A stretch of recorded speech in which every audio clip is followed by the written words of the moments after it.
Good morning. Morning. Breakfast. Auntie, good morning. Morning. झाली अंघोळ तुझी? झाली? वाटत तर नाही. करते अंघोळ. Hello everyone, good morning. So आजचं सकाळ खूप बिझी आहे. सर्वात आधी मी इथे आली आहे नाश्ता बनवायला, बिकॉज सनी आला आहे हॉस्पिटलमधनं, पण त्याला इमिडिएटली जायचं आहे क्लिनिकला. 24 आवर्स ड्युटी करून आला आहे, पण आज त्याचा क्लिनिक डे सुद्धा आहे. सो इथे मी फटाफट आता नाश्ता बनवते.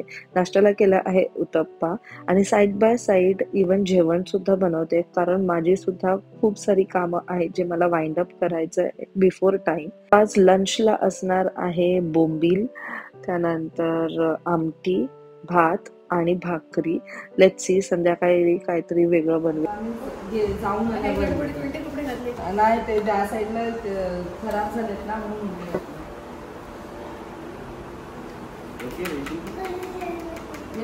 ती नेहमीच बोलते. दादाची रूम मध्ये दादाची रूम आहे. दादाली तिथे लिहिले का दादानी लावले? त्याला कोणती दिली?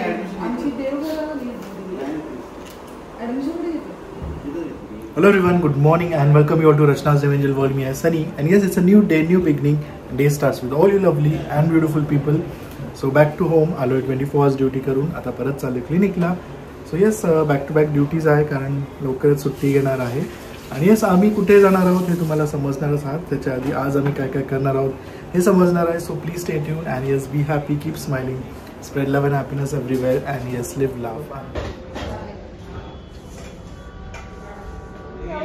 जेवण जा ना. नाही तर खराब. तुम्ही काय केलंय वहिनी? काय? आम्ही अजून नाश्ता करून आले. आई बाबा आता ते रात्रभर काय त्याचा आजार होते तर थोडं टेन्थ फ्लोर सोडून मी फर्स्ट फ्लोअरला येऊ काय पाऊस बघायला?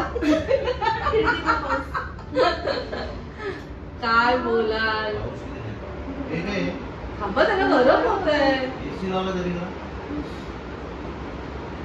मी काल फोन करणार होती, मार्केटवर गेली परवा आणि अरे तेव्हा तुम्हाला फोन एवढी सगळी भाजीची तर लक्षातच नाही. मला वाटतं तुम्ही बाजूला नाही तर गेलात घरी माहेरी. आज मी नाही बोंबील मागवली. मी टाइमच काय मला सकाळपासून वाटतं मला जायचंय वाले टेलरकडे विशेष. सो बेसिकली दादा वहिनी आलेले, त्यांचा अजून काही थोडंफार सामान बाकी होतं बाजूला आणि थोडंफार क्लिनिंग सुद्धा त्यांना करायचं होतं. सो फायनली आज त्यांनी सगळं काही घेऊन गेले ते, आणि मग नंतर मग मी त्यांना घरी बोलवलं, चहा वगैरे दिलं.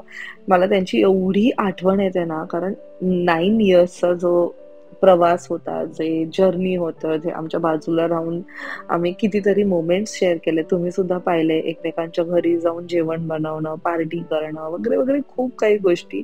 आणि ते एकदम असे झटक्यात नाही व्हॅनिश होऊ शकत. त्याच्या आठवणी आहेत, ते नेहमीच असणार आहेत. सवय झाली आहे त्यांची, बट आता ते थोडंसं लांब गेले तर कधी कधी ना असं खूप दुःख होतं. पण ते खूप दिवसानंतर आलेले, मग खूप वेळ ते दोघं सुद्धा बसलेले, खूप सारे आम्ही गप्पा सुद्धा मारल्या आणि खूप सारे प्लॅन सुद्धा बनवले आहेत. लेट्स सी कधी एक्झिक्यूट होतात. नक्कीच तुम्ही त्यांना आमच्या ब्लॉग मध्ये बघणार आहात. सो ते गेल्यानंतर मी परत एकदा किचन मध्ये आली. माझं जेवण वगैरे सगळं झालेलं, बट मी इथे वाटण बनवून ठेवत होती. म्हणजे आता आम्ही जेव्हा ट्रॅव्हल करणार आहोत तेव्हा आईंना टेन्शन नको, त्यांनी फक्त वाटण काढून भाजीमध्ये टाकलं तरी त्यांना ते इनफ आहे. आणि अन्वेषा आहे त्यांच्या बरोबर. सो आई आणि अन्वेषा असणार आहेत. सो सगळी मी तयारी करून ठेवत होती. सनी सुद्धा पीठ वगैरे आणून ठेवणार होता. आईंचे जे औषधं आहेत, म्हणजे त्यांना बाहेर वगैरे जाण्याची गरज नाहीये. सो आईने सुद्धा काहीतरी स्नॅक्स बनवून ठेवले, म्हणून मग मी आईला सुद्धा भेटणार होती. आणि मग मी तिला विचारलं की तू काही जेवण वगैरे बनवलंय? तर तिने तोपर्यंत काहीच नव्हतं केलं, म्हणून मी तिला बोलले की मी तुझ्यासाठी डब्बा घेऊन येते, कारण माझं पूर्ण जेवण रेडी होतं. सो इथे मी तिच्यासाठी डब्बा भरत होते. सो तुम्ही पाहिलंच, दादा वहिनी आलेले. खूप दिवसांनंतर त्यांना भेटून एवढं छान वाटलं ना. एक फॅमिली बॉन्डच आमच्यात तो झाला आहे. काय लागलं. आणि खूप साऱ्या गप्पा मारल्या, सगळं काही सांगत होते. एवढ्या दिवसाचं त्यांच्या एक एक काही काही गोष्टी सांगत होत्या. दोघं पण सांगत होते. सवय झालेली ना, डेली काही व्हायचं मी पण त्यांना सांगायचे, वहिनींना, वहिनी पण मला सांगायच्या. एनिवे, सो आता सगळं काही आवरलंय, बाहेर निघते. काही कपडे ऑर्डर करायला दिलेले ते घ्यायचे आहेत. आणि वंशू आला आहे, स्वीटी तर त्याला इथे सोडून गेली आहे. दोघांना पण घेऊन जाते कारण आईसुद्धा बाहेर गेल्यात. दोघांना ठेवून इथे काय फायदा नाही आहे. काय करते म्हणजे वंशू तरी राहील पण नाही सर काय सांग.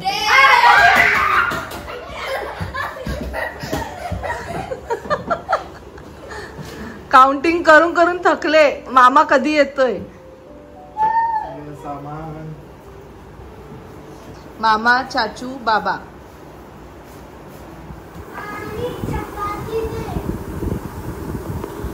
बोंबीला आवडतं का नाही? तेच मला मी तिला विचारलं पण नव्हतं, विसरले विचारायला. बोंबीला आवडत नाही पण खाते म्हणते. आवडत नाही पण खाते म्हणते. मग दुसरं नको बाळा ऑमलेट. सो बाहेरची सगळी काही माझी कामं झाली. आम्ही घरी सुद्धा आलो. बाहेरचं मला काही जास्त शूट वगैरे करता नाही आलं. सनी आल्यानंतर आम्ही सगळ्यांनी लंच केलं आणि इथे बघा नायसाचं काय चाललंय. तिने माझ्या तोंडाला काहीतरी चिटकून ठेवलंय. एनिवे सो ते तिघं सुद्धा एक हॉरर मूवी बघत होते आणि ते तिघं एवढे त्यात मग्न झालेले ना. त्यानंतर मी आणि सनी इथे आमची जी लास्ट पॅकिंग आहे ती करत होतो. माझी तर ऍक्च्युली मी रात्रीच केलेली, बट तरी सुद्धा एक असतं ना की अरे हे राहिलं ते राहिलं, तर तसं सगळं काही माझं चाललेलं. नायसाचे सुद्धा लास्ट मिनिटवालं पॅकिंग चालू होतं आणि सनीला तर टाइमच नाही मिळाला कारण बॅक टू बॅक तो ड्युटीज करतोय. आता पण त्याला संध्याकाळी परत क्लिनिकला जायचंय आणि उद्या आम्हाला निघायचं आहे आमच्या ट्रिपसाठी. सो ते तुम्हाला नक्कीच उद्याच्या व्लॉगमध्ये बघायला मिळेल. सो खूप आम्ही एन्जॉय केलं. मुलं जेव्हा एकत्र घरात असतात तेव्हा एक वेगळीच मजा असते. प्रत्येकाची स्टोरी एक वेगवेगळी असते. प्रत्येकाचे रिॲक्शन्स टुवर्ड्स लाईफ हे वेगवेगळे असतात. त्यांच्याबरोबर टाइम स्पेंड करायला आम्हाला नेहमीच आवडतं आणि इथे बघा आमच्या सगळ्यांचे रिॲक्शन्स काहीतरी डेंजर होतं आणि आम्ही असे सगळे बघत होतो आणि ऑल ऑफ अ सडन आम्ही सगळे हसायला लागलो. I don't remember the exact situation, but मजा आलेली. आमची जेव्हा पॅकिंग चालू होती तेव्हा नायसाचं इथे काहीतरी वेगळं चालू होतं. नायसा तिची पॅकिंग दाखवत होती. तिने तिच्या बॅगमध्ये काय काय भरलं आहे आणि नायसाने तिच्या एंटरटेनमेंटसाठी सगळं काही तिच्या बॅगमध्ये भरलं. म्हणजे मला काही बघायची सुद्धा गरज पडली नाही. मी तिला काही गोष्टी आणून दिलेल्या आहेत DIY मधनं, म्हणजे जेणेकरून ती पूर्ण ह्या ट्रिपवर मला 10 वेळा बोलणार नाही की मला कंटाळा आलाय. So that she will get busy with her all stuff. So ती आता ती सगळं इकडे पॅक करत होती. सो सनीने ॲज ऑलवेज एवढे त्याचे कपडे घेतलेत ना की आता तो मला कन्व्हिन्स करत होता की प्लीज माझ्याबरोबर बॅग चेंज कर. म्हणजे नायसाचे जे कपडे मी टाकलेत झूकच्या बॅगमध्ये त्याच्याबरोबर तू एक्सचेंज कर, तू ही बॅग घे. पण मी त्याला बोलले की बघ सर्वात आधी मी नायसाचीच बॅग भरली म्हणून मी काही ती एक्सचेंज करणार नाहीये. तुला तर ह्याच बॅगमध्ये जे काही आहे ते ऍडजस्ट करावं लागेल. सो आम्ही कुठे चाललो आहोत ते तुम्हाला लवकरच पुढच्या ब्लॉगमध्ये बघायला मिळेल. एक्सायटेड आहोत कारण नवीन डेस्टिनेशन आहे आणि कोणाबरोबर चाललो आहोत हे सुद्धा तुम्हाला कळेल. So people stay tuned. Finally bag वगैरे पॅक करून झाली. थोडा वेळ आराम केला आणि मग सनी निघाला क्लिनिकसाठी आणि मग मी सुद्धा आली किचनमध्ये. ह्याच्या आधी मी माझं एका व्हिडिओला व्हॉइस ओव्हर दिलं, व्हिडिओ एडिट केला आणि मग फायनली किचनमध्ये आली. इथे संध्याकाळचं जे जेवण होते ते बनवायला लागली. स्वीटीताई सुद्धा येणार होती.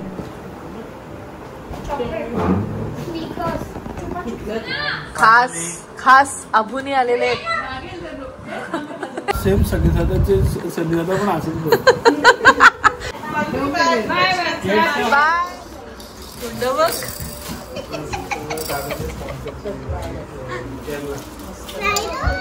त्याचं डॉग तो कुठे पाठी ठेवलाय त्याला सांभाळून.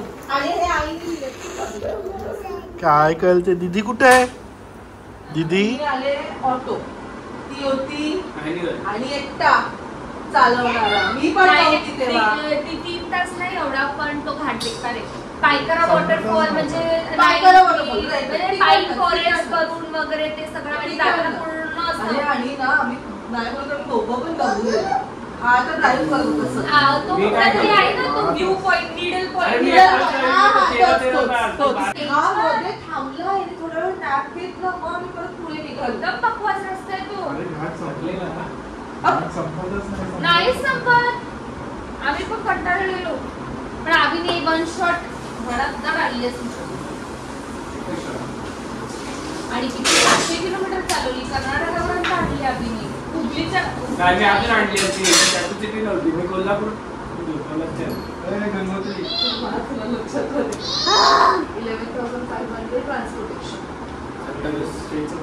आणि स्टेचं पण 8 दिवसाचं.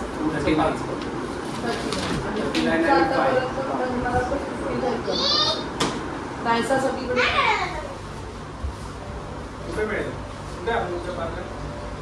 काकाच्या इकडे पण सगळे निघाले. द्वारका लावता येईल ना. सो अभि फाल्गुनी खूप दिवसानंतर घरी आलेले. ऍक्च्युली त्यांना आम्हाला भेटायचं होतं ट्रिपला जाण्याच्या आधी, आणि ते सुद्धा जेव्हा ट्रिपला गेले त्याच्या आधी आम्ही आय गेस त्यांना भेटायला गेलो. त्यानंतर आमची काही भेट झालीच नाही. खूप दिवसांनंतर ऍक्च्युली आम्हाला असा निवांत टाइम मिळालेला की जिथे आम्ही चौघं सुद्धा बसलोत आणि खूप साऱ्या गप्पा मारल्यात, खूप हसलो. माझी आई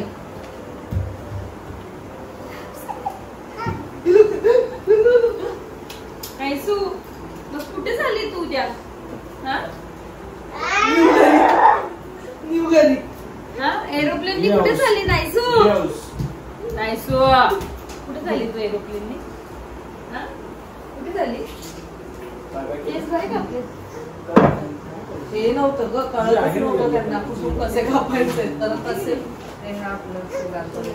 जमत गाडी लावली तेवढं हेअर लॉस झाले. त्यांनी मी ते लावले ऍटलीस्ट तिला कमी तरी द्या थोडीशी.